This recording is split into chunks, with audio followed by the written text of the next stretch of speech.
importante para una buena acción que tenga la hormona de crecimiento. También se requiere los factores de crecimiento insulinosímiles 1 y 2, estos que se van a producirse a nivel de hígado. El eje somatotrópico está involucrado en el crecimiento, también en el metabolismo de proteínas, lípidos y glúcidos. La regulación de hormona de crecimiento se secreta episódicamente por pulsos de 3 a 5 veces al día en la niñez y adultez, más seguido en la adolescencia. Hay reguladores fisiológicos para hormonas de crecimiento, de los cuales los que aumentan va a ser el sueño profundo, estrés, ejercicio físico, hipoglicemia y ayuno prolongado. Lo opuesto, la hiperglicemia va a disminuir la producción de hormona de crecimiento. Tanto así, ¿no?, que antes para que estiren más rápido, que hagan deporte, ejercicio físico, ¿no? Es la causa del aumento de hormona de crecimiento en forma fisiológica. Bueno, farmacológico aumenta, ¿no?, hormona liberadora, hormona de crecimiento sintéticos, la insulina provoca la hipoglicemia, clonidina, el edopa, propanolol, arginina, serotonina. Tanto así en los laboratorios magistrales, ¿no?, se fijan para crecimiento preparado. Los preparados van a ser a base de la arginina, serotonina, en este preparado. Bueno, claro que tiene un aumento, pero tampoco hay una evidencia que tanto le ha hecho crecer. La idea es a veces es psicológico también los pacientes, peor al tamaño que no van creciendo, el estrés psicológico también les empeora a este tipo de pacientes. Entonces, para mejor por lo menos, ¿no?, que sí están tomando, están haciendo tratamiento, a veces con una estatura por debajo del percentil de crecimiento normal que puede haber. Disminuye somatostatina, fenolaminas, alopurinol, isoproterenol, ¿no?, y los corticoides. Patológicos, anorexia nerviosa, aumenta acromegalias, disminuye obesidad, hipotiroidismo, Cushing.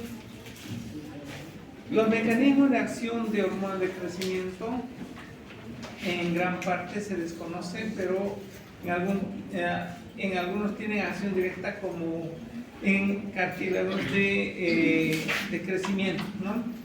En otros tejidos, al parecer, se quieren en los intermediarios, que son los factores de crecimiento insulinosímiles, el 1 y 2, especialmente el tipo 1. Somatomedinas son factores de crecimiento insulinosímiles, son 1 y 2, aunque son productos diferentes que tienen similitud 62%. Estos en el hígado van a producirse. Somatomedina, llamada también tipo 1, este factor se sintetiza en el hígado, secreta la circulación unida a una proteína transportadora específica. Acciones de hormonas de crecimiento: anabólicos, lipolíticos, diabetogénicos. En los diferentes acciones que va a tener en lo morfológico: estimula el crecimiento del tejido óseo, estimula el síntesis del tejido conjuntivo, crecimiento de órganos blandos. Lo proteico incrementa el síntesis metabólico proteico, balance nitrogenado positivo. Lípido, aumenta la lipólisis, eleva ácidos grasos en el plasma. En los glúcidos, disminuye utilización de glucosa, aumenta el gluconeogénesis hepática. Tejido conjuntivo, estimula la síntesis de condroitina, sulfato, colágenos.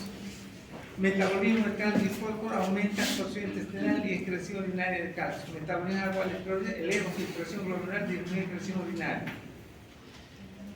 Los factores de crecimiento juegan un papel importante en el crecimiento y desarrollo físico a través de la acción del tejido óseo cartilaginoso. Para esto, entonces, hormona de crecimiento, pero siempre con la ayuda de los factores de crecimiento insulinosímiles tipo 1, tipo 2. Pero también pueden participar en esto otras hormonas tiroideas, la paratormona, vitamina D, etc. La función de hormona de crecimiento y desarrollo aparece entre 7 a 9 semanas, máximo entre 20 a 24 semanas en el desarrollo uterino, ¿no?, hasta la maduración del sistema portal hipoficiario. En sí, durante el crecimiento intrauterino no es importante la hormona de crecimiento, ¿no? Como hay circulación entre la madre y el feto, ¿no? Entonces, hormonas de crecimiento, la madre lo puede mantener nomás un nivel de crecimiento al nuevo ser que está formándose. Tanto así, entonces, que pacientes con agénesis hipoficiaria no han tenido desarrollo de la hipófisis, de la adenohipófisis, etc. Entonces, han terminado naciendo con una talla normal. Eso explica entonces que en la vida intrauterina no tiene tanta importancia para el desarrollo del crecimiento, ¿no? Todo está aportado por hormonas de crecimiento, ese crecimiento para alcanzar una talla normal. Su acción principal es sintetizar ADN y inducir multiplicación celular, aunque participa de el metabolismo de lípido, glúcido, calcio, balance hídrico, electrolíticos. Factores de crecimiento sintetizados en el hígado, también una parte en hueso, músculos, riñones, actúan como mediadores de muchas acciones de hormonas de crecimiento. Cuando estos tienen en diferentes estructuras de tejidos no tienen que crecer, entonces actúan como mediadores, especialmente el que es el de tipo 1. Su producción disminuye en la desnutrición proteica y aumento de glucocorticoides, estrógenos en enfermedades sistémicas. En ese caso va a disminuir su producción. Los enanos tienen defecto del receptor de hormonas de crecimiento, no puede generar factor de crecimiento insulinosímil y presenta talla baja desde el nacimiento, ¿no?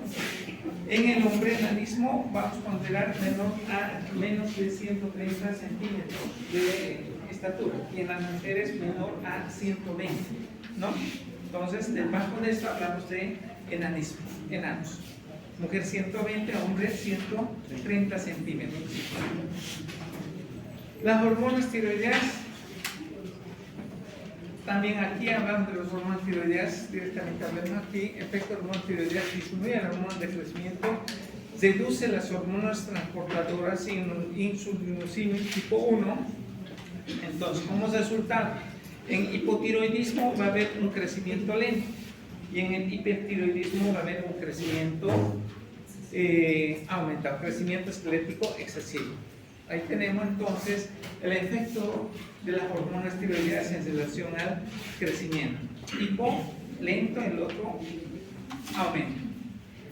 Las hormonas paratiroideas, vitamina D, calcio, también van a aportar en el desarrollo y en el crecimiento, ¿no? Si hay un buen crecimiento, la paratormona a los huesos va a dar buena calcificación, la calcitonina inhibe la absorción de calcio, vitamina D aumenta la absorción de calcio. Hormonas sexuales en etapa puberal juega papel fundamental regulador del crecimiento longitudinal, cambio de proporción corporal y distribución de masa grasa. También son responsables de la aparición de caracteres sexuales secundarios. En etapa de hormonas sexuales se inducen al cierre epifisiario rápido. Por tanto, estrógenos y las testosteronas. Entonces, ¿cuándo estaríamos utilizando? ¿Cuál crecimiento lento o crecimiento muy exagerado? ¿En cuál utilizaríamos? Si esa categoría es epifisiaria, si tiene crecimiento lento, si utilizamos eso, terminamos de sedar peor, todavía peor, en la normal. Entonces, ¿cuándo? En los gigantísimos, ¿no? Cuando hay exceso de hormonas de crecimiento creciendo por demás, ¿no? Antes que cumpla la edad de cierre de cartílago de crecimiento, entonces en ese caso nos ayudaría esas hormonas sexuales a que ayuda al cierre de cartílago de crecimiento. La insulina induce la hipoglicemia, estimula el crecimiento celular promoviendo síntese mitosis celular, además aumenta la producción del factor de crecimiento insulinosímil. Recién nacidos de hiperinsulinismo, síndrome de Bedford, hijos de madres diabéticos nacen con macrosomías. Caracteres de crecimiento físico en un proceso involucrado: dimensión, tamaño, forma, maduración, diferenciación funcional, maduración biológica. El crecimiento intrauterino en los primeros 4 meses de gestación, hay un crecimiento rápido, después se desacelera hasta el nacimiento. Después del nacimiento, en la etapa postnatal, hasta los 4 años, crecimiento rápido.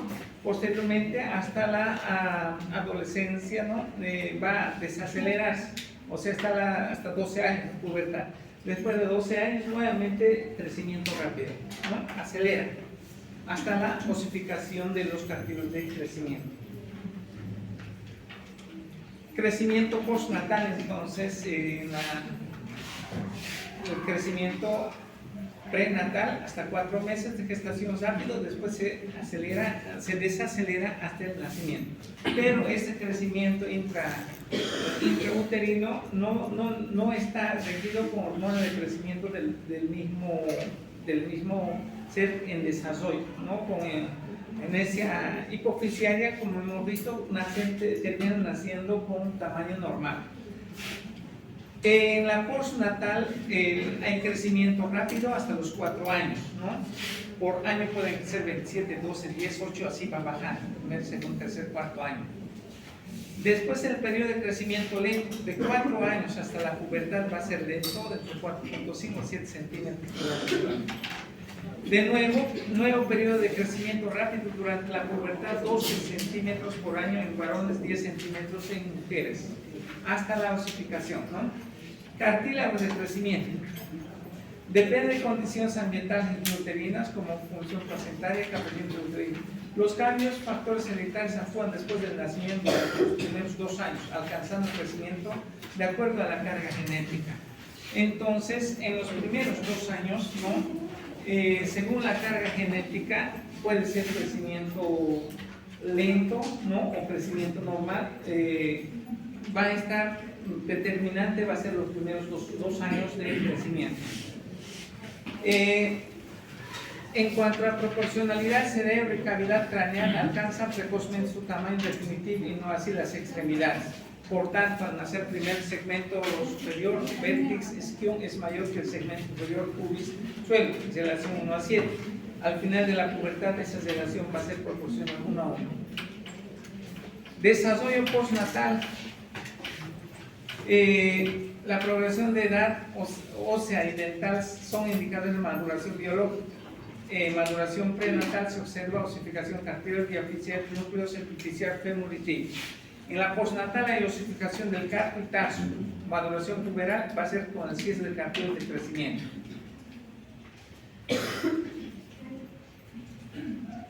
Talla baja, enfoque del paciente talla baja o trastornos de crecimiento. Enanismo, hemos dicho, en el hombre por debajo de ¿cuánto? 130. 130. ¿Y en la mujer? 120. Se considera un paciente de talla baja ahora cuando está en una situación por debajo de 2 desviaciones estándar. Según el momento de aparición del trazo, esto puede clasificarse en el trazo intrauterino postnatal. Eso ustedes deben haber debido ver, ¿no? La hojita para determinación de la talla y el crecimiento, ¿no? Ya son estandarizados, ¿no? Entonces hay un punto donde que va a ser entre lo que es la edad y la talla tiene que coincidir, ¿no? Hay un crecimiento normal que equivale a un 50, ¿ya? Y después hay desviaciones estándar por encima y por debajo. Entonces, cuando hablamos de desviación estándar por debajo, entonces de ese punto que es lo normal, ¿no? Tendría que estar por debajo de esto, ¿no? Esa tablita en pediatría debe ver, ¿no? Una curvita, una curva, otra curva encima, otra curva más arriba. El de más arriba hasta 90, ¿no? O hasta 85. El de más abajo hasta 3, ¿o no? Después de 2 debía ser estándar, por debajo de 3 va a ser. Entonces, lo normal tendría que ser en la línea estándar, crecer. Cuando hablamos 2 desviaciones, sí. Entre el percentil 90 y 10. Pues eso sería, todos quisiéramos tener ese estándar, ¿o no? ¿No? Percentil 90, ¿no? El de más menos es de 3. 10. ¿Ah? 10. 10. Sí, así lo clasifican ahora. De 15 primero es a 50, luego viene a 15, debajo está a 3. ¿Ya? Y por debajo de, entonces, dos desviaciones estándar de esa de lo que es normal por debajo, entonces estaríamos considerando talla baja. Talla baja. Bueno, Detrás del crecimiento intrauterino son causas. Causas fetales son alteraciones macrosómicas, malformación congénita, daños, radiaciones, traumatismo, infección por toxoplasma, subiodas, citomegalovirus, herpes. Causas fetales para detrás del crecimiento intrauterino. Placentarias y otras causas maternas detrás del crecimiento intrauterino. En los del caso de crecimiento postnatal, las causas más variantes normales va a ser talla baja familiar y talla baja constitucional. Talla baja familiar, talla baja constitucional. Causas ambientales, desnutrición, deprivación psicosocial, enfermedades endocrinas, hormonas tiroideas, hormonas de crecimiento, glucocorticoides, ¿no? Y genéticas, síndrome de Turner.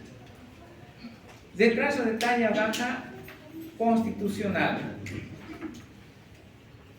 Este retraso de talla constitucional en sí, durante los 2 primeros años, se implica que son pequeños, tienen una maduración más lenta que lo normal.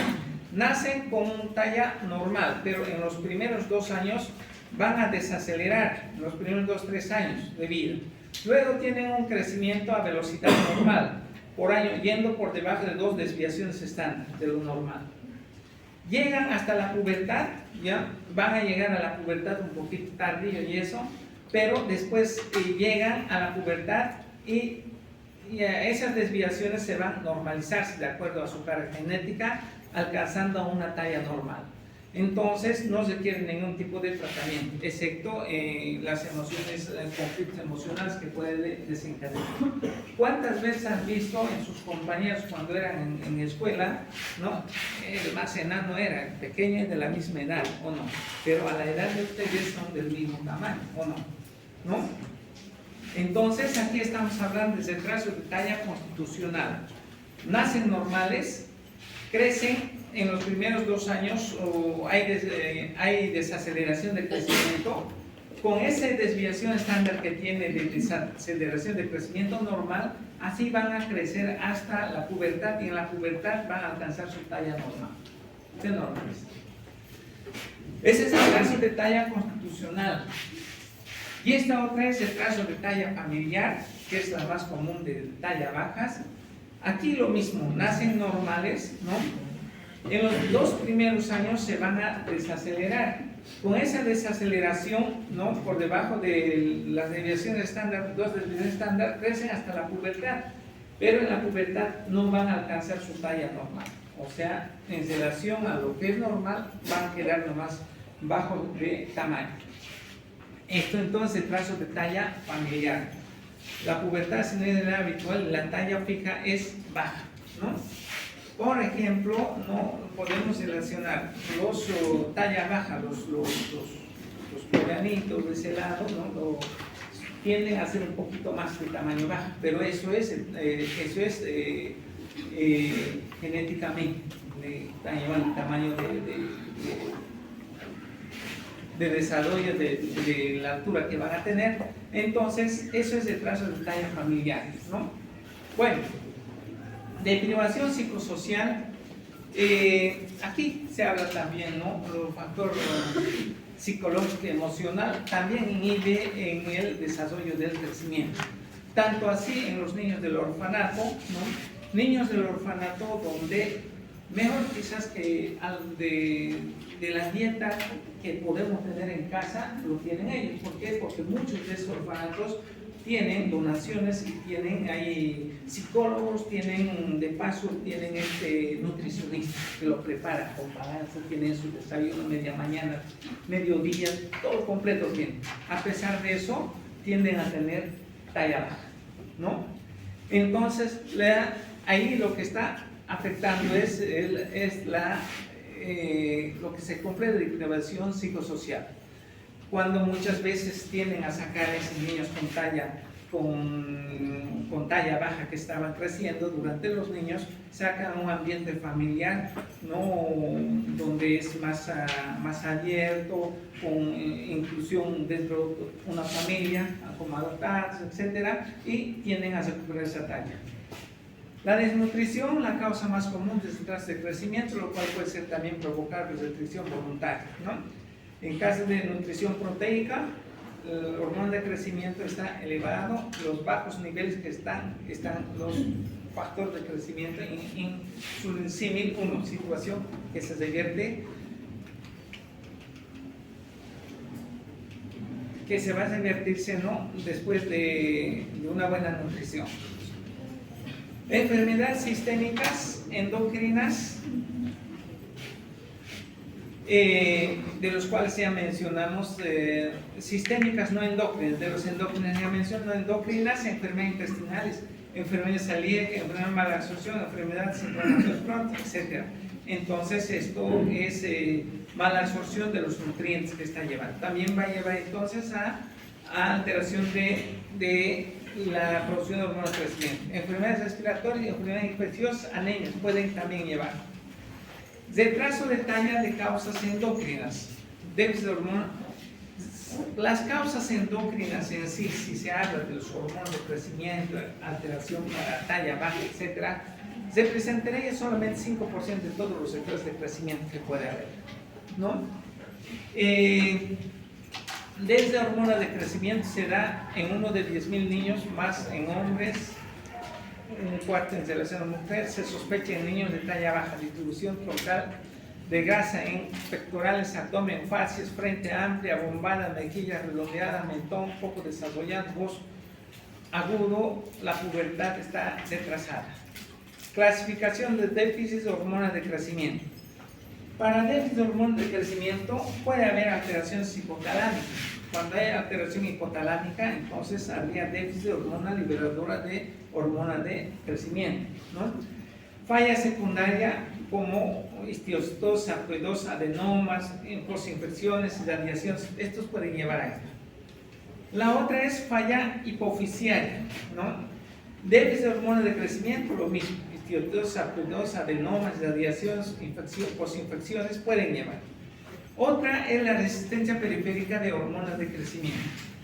Síndrome de insensibilidad a hormonas de crecimiento, desnutrición proteica. Estos, a disminución de esos factores de crecimiento en su producción va a llevar, por tanto, hormona de crecimiento no va a tener buena acción. Diagnóstico de déficit de hormona de crecimiento a 2 pruebas de estímulo de secreción de hormonas de crecimiento. Las pruebas de estimulación, uno sería la hipoglicemia, ¿no? Insulina con clonidinil, dopamina o arginina, estimulación. A 2 pruebas, la concentración de hormona de crecimiento, si estaría por debajo de 10 nanogramos ml, se considera déficit de hormona de crecimiento. Entonces, menor a 10 nanogramos. Déficit de hormona de tiroides. Produce retraso óseo neurológico, este último es reversible si se presenta antes de los 2 años de edad, ¿no? En forma congénita tiene talla normal al nacer y déficit de crecimiento durante la infancia. Por eso el screening lo van a hacer apenas nacen a los niños, ¿no? Entonces, hipotiroidismo, ¿a qué le va a llevar? A talla baja. Entonces, evitando eso. Exceso de glucocorticoides. Corticoides causa concentración excesiva de ACTH, tumor suprarrenal, tratamiento con corticoides. El mecanismo por acción metabólica general producción balance nitrogenado negativo, lo que va a llevar también a disminución de secreción de hormonas de crecimiento. Al final de todos es talla baja también. Estudios de niño con talla baja, patologías de embarazo, ingestión de drogas, nutrición materna, tipo de parto, antecedentes de peso, talla al nacimiento, historia nutricional del paciente, edad y apariciones de retraso de crecimiento y antecedentes familiares. En el examen físico, evaluar el peso, talla, buscar estigmas genéticos, fases característicos, buscar evidencia de función endocrina, hipotiroidismo, hipercortisolismo, deshormona de crecimiento. La acromegalia. Si bien estamos hablando de las hormonas de crecimiento, su deficiencia, ¿no?, a talla baja y en los extremos ha llevado al enanismo, ¿no? Bueno, la acromegalia y gigantismo, los dos van a darse como consecuencia del aumento de hormonas de crecimiento. Uno va a ser el gigantismo, hiperproducción de hormonas de crecimiento antes de que se cierren los cartílagos de crecimiento. Y acromegalia va a ser cuando hay esa hiperproducción de hormona de crecimiento después de que se cese el cartílago de crecimiento. En ustedes que tienen, ¿cuántos añitos? 22, 23 más o menos. Si va a haber hiperproducción de hormona de crecimiento, ¿a qué les llevaría? Acromegalia ya les llevaría, ¿no? Si a un muchachito de 12 años, 15 años, le llevaría todavía eso a gigantistas. Bueno, enfermedad que resulta de la elevación crónica inapropiada manteniendo hormona de crecimiento que promueve el desarrollo grotesco, exagerar las partes sacras y vísceras del individuo adulto. Crecimiento desproporcionado se acompaña un importante trastorno metabólico resultado por la acción de hormona de crecimiento. Entonces, esto va a ser la acromegalia. Cromatismos, ¿no? Descrito en 1888, neurólogo francés Pierre Mariette, 22 años antes del patólogo italiano, no, pero había reseñado un cuadro de desfiguración en lo que se predominaba, bueno, verga, dice, bueno. Y además es un nombre anatómico del miembro viril del hombre.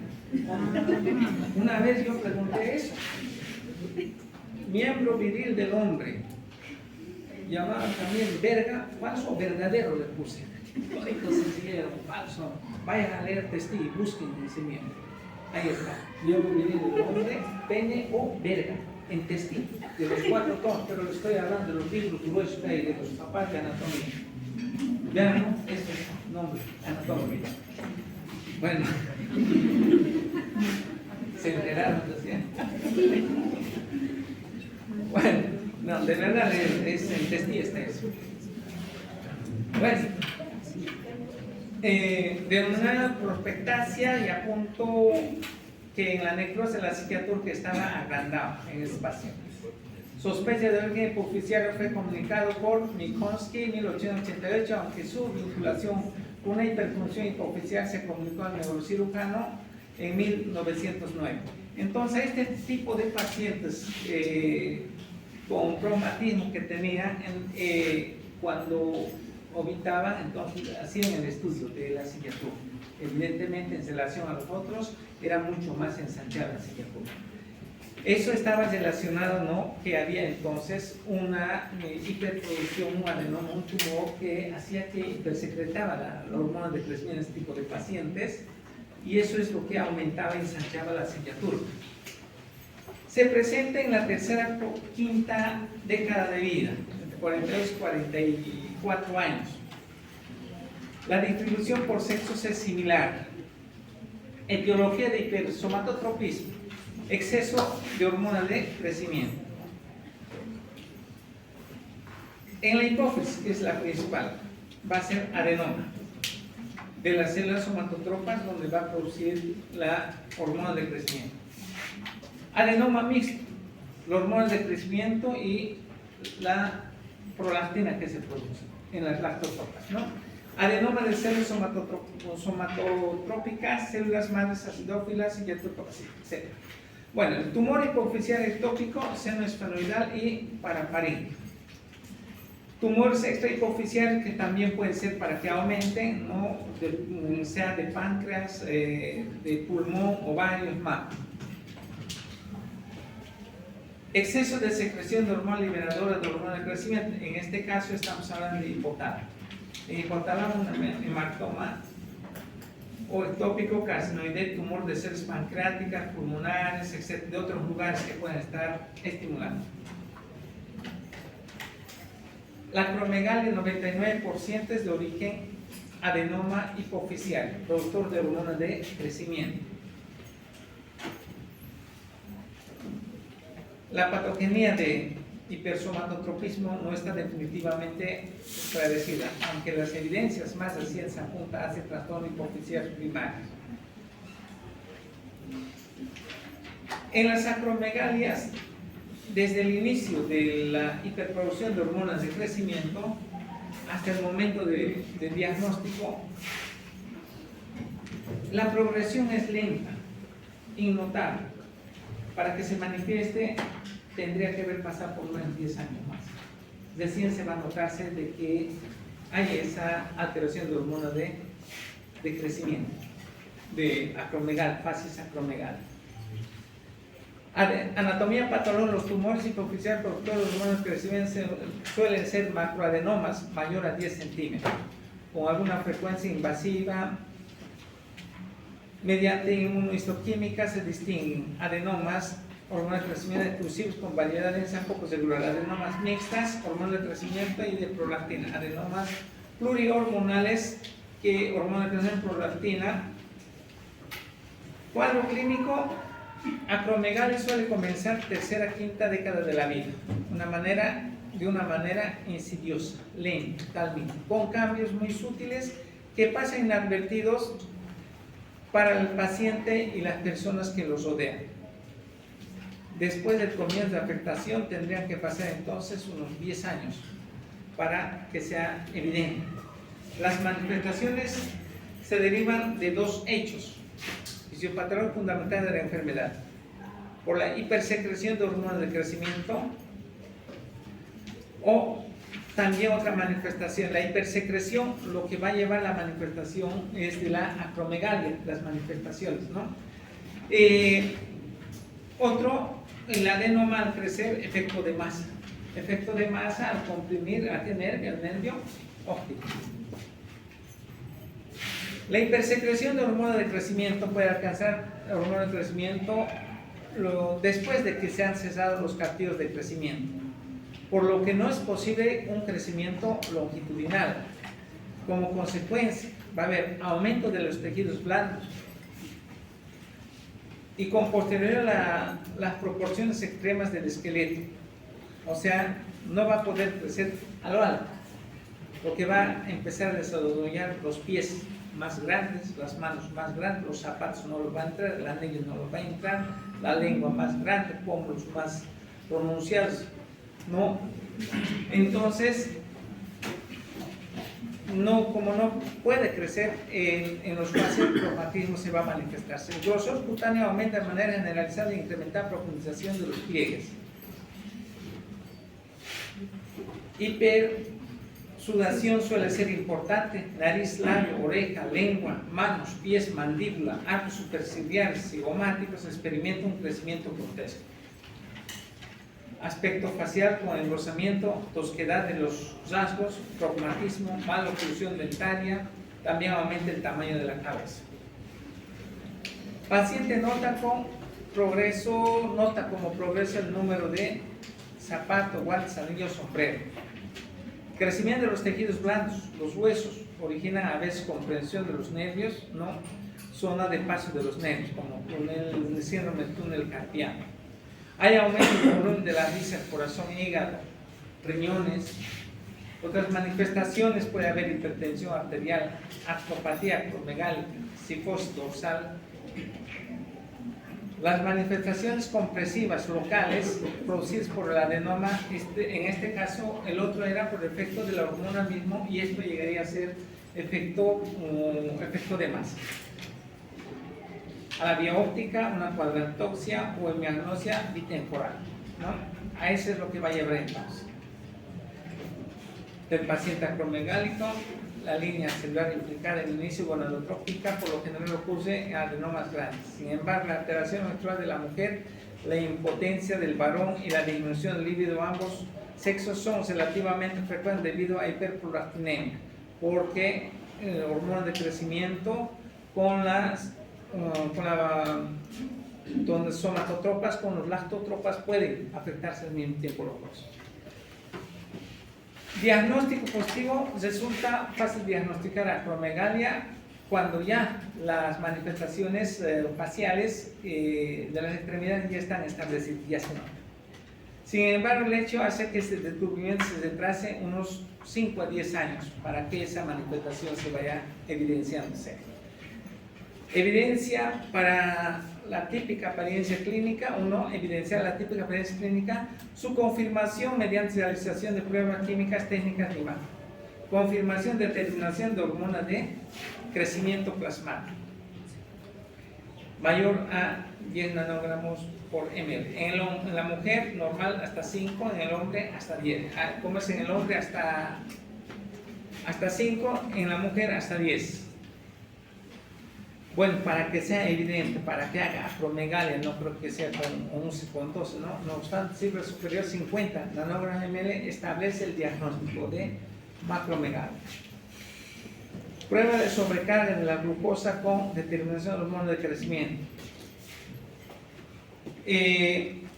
La prueba de la glucosa constituye una prueba diagnóstica por excelencia en la acromegalia. En individuos sanos, la hiperglicemia reduce los niveles de hormona de crecimiento por debajo de 4 nanogramos por ml. Sin embargo, en pacientes con acromegalia, esos niveles elevados de hormona de crecimiento no van a disminuir, no se va a alterar nada. Determinación plasmal somatomedina, determinación de hormona de crecimiento, después de aplicar hormonas liberadoras de tirotropina, hormona liberadora de gonadotropinas, determinación de hormona de crecimiento líquido cefalosaquídeo. Bueno, otros estudios, tomografía de la hipófisis se debe realizar siempre con corte coronal y axial, siempre buscando lo que es la macroadenomas. El tratamiento, la principal causa de acromegalia, mencionamos, son los adenomas hipofisiales. El tratamiento va a ser adenectomía selectiva del adenoma productor de hormonas de crecimiento en la terapia de elección. Cirugía transcraneal realizando cuando existe crecimiento supracelular. La resección del tumor ectópico en caso de que sean de otro lugar se efectúa en casos donde se confirma localización extrahipofisial.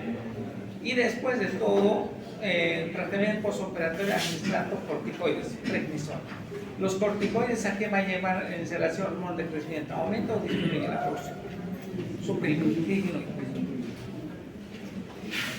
Indicación del tratamiento con radiaciones, indicación del tratamiento con radiaciones, contraindicar cirugía hipofisiaria, falla en la microcirugía, pacientes que no se quieren descompresión del aparato óptico, resistencia e intolerancia a la terapia médica, en ese caso la radioterapia. Tratamiento farmacológico, agonista dopaminérgico, bromocriptina y otros octreótidos análogos somatostatina. Gigantismo, ¿qué hora es? Ya terminamos. Gigantismo, ¿qué era? Ustedes nomás me digan bien. Es el crecimiento que se va a darse antes del cierre de cartílago de crecimiento. El crecimiento es proporcional y longitudinal va a ser el gigantismo. Diagnóstico. En gigantismo también deben sospechar, ¿no?, que hay adenoma hipofisiaria. Tomografía de la cicatriz. Los productores de hormona de crecimiento tienden a ser mayor en niños y en adolescentes que en adultos. Posible detectar afección supracelular tanto por medio de tomografías resonantes magnéticas. En gigantismo lo que queremos es que termine de cesar antes. ¿Qué cosa?